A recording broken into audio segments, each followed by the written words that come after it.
Princípio da não marginalização ou não discriminação das pessoas presas ou internadas.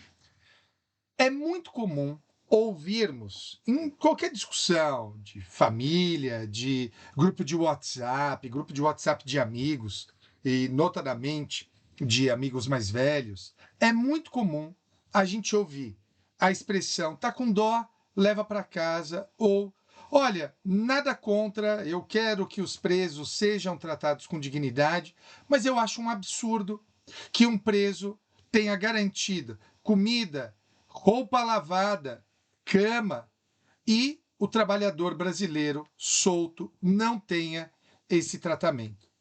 E é sobre isso que eu quero falar com você. Isso advém do princípio da não marginalização ou não discriminação das pessoas presas ou internadas. Esse princípio dá margem para uma série de discussões, mas o meu objetivo é falar de apenas uma delas. Em primeiro lugar, o que eu gostaria que você entendesse? Os antecedentes. O Congresso de São Petersburgo, em 1890, ele reconhece o direito ao trabalho remunerado. Passa aí a ideia de que o preso deve ter direitos. E, além disso, em 1905, o Congresso Penitenciário de Budapeste garante ao preso o direito à indenização por acidente de trabalho. Isso foi reconhecido neste Congresso de Budapeste. Esses dois congressos foram muito importantes para que nós reconhecêssemos o direito de que as pessoas presas são titulares. As pessoas presas, ou as pessoas em situação de privação de liberdade, elas não são um objeto, elas são sujeitos de direito. E aqui eu acho que a gente tem um ponto chave para entender esse pensamento que vem até hoje. Em 1834, lá na Inglaterra, surge esse princípio do less eligibility. Ele vem com o Poor Law Amendment Act. Qual é a ideia? As condições de trabalho e disciplina nas casas de correção, workhouse, não podiam ser tão atrativas quanto o pior emprego possível fora desses estabelecimentos. Então, pegava-se o pior emprego e a situação da prisão, ela não podia ser igual ao pior emprego. Amigos, por que é que isso foi feito? Isso foi feito com objetivos muito claros. Olha que interessante, e as coisas não existem à toa, elas não surgem do nada. O primeiro objetivo era mostrar para os trabalhadores que a opção pelo encarceramento nas casas de correção deveria ser a menos elegível, ou seja, se você tem escolha entre trabalhar e ser preso, você deve preferir trabalhar, e por isso que o tratamento na prisão deve ser pior do que o na cadeia. Em segundo lugar, o objetivo disso é evitar que as pessoas ficassem com pena dos trabalhadores. E olha aí, e com isso buscassem melhor tratamento para eles.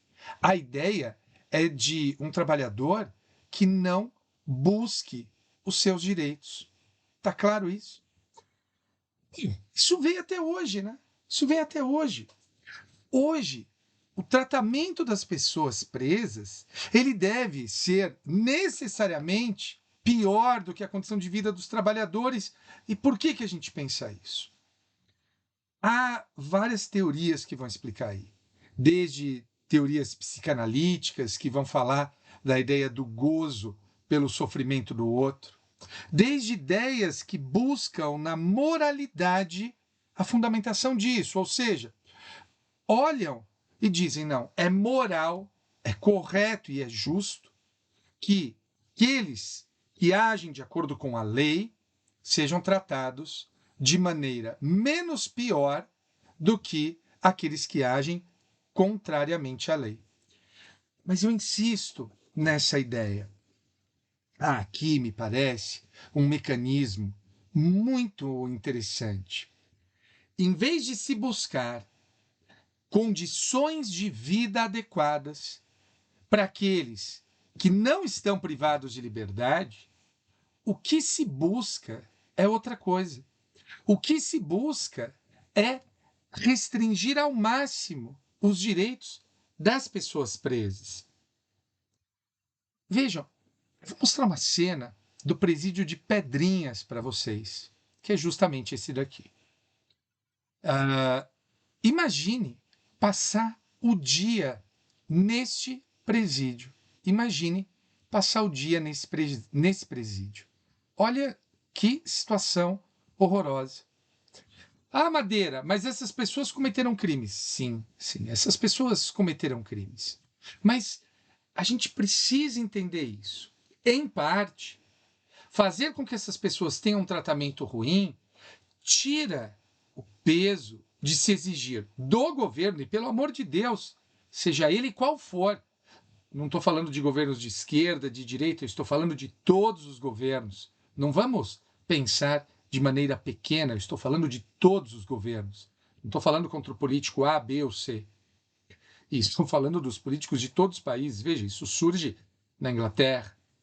A ideia aqui é desviar o foco para que a gente não olhe para o lado de fora, porque quando a gente olha para o lado de dentro e vê que as pessoas estão tendo um tratamento digno, a gente olha para fora dos presídios e vê a situação do trabalhador e fala, meu Deus, o trabalhador seria melhor que ele estivesse preso então.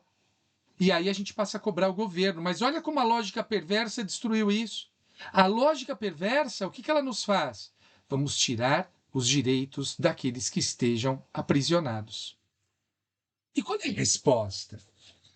Veja, eu não tenho resposta. Eu não tenho resposta. O meu objetivo com esse vídeo é clarear um pouco e jogar luz nesse debate para que você entenda. Não surgiu do nada esse pensamento que talvez você tivesse tido até hoje e que muitos têm, de que, olha, o preso ele deve ter um tratamento necessariamente pior do que aquele que está em liberdade, em situação de liberdade. Então vejam, essa ideia ela vem incrustada lá da Inglaterra e um dos objetivos era desviar o olhar da população para as condições de trabalho do trabalhador. Então pense, quando você diz que o preso tem que sofrer, que o preso tem que ter um tratamento indigno, em alguma medida você está sendo usado por essas pessoas que querem justamente desviar o seu foco do real problema. Eu queria muito saber a sua opinião. Eu queria saber o que você acha disso. Faz sentido isso que eu estou falando? E queria lembrar que essa minha exposição, em parte, é baseada no livro de um grande defensor chamado Rodrigo Roig, um livro que ele trata de execução penal. E você? Qual é a sua opinião?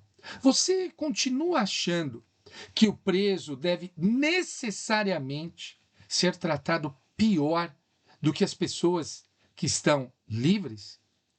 Será que, quando a gente faz isso, a gente não aceita a manipulação que foi criada lá atrás pelo Estado contra o indivíduo?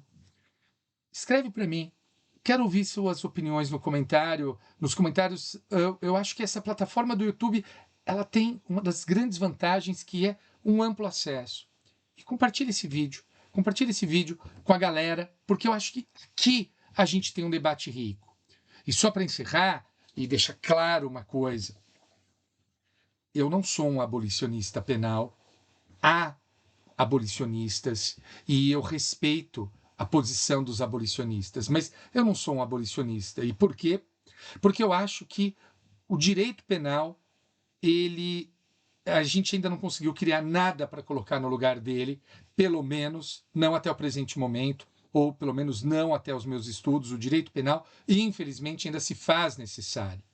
Tenho lido algumas obras, mas ainda estou convencido da necessidade, pelo menos em amplo espectro, do direito penal.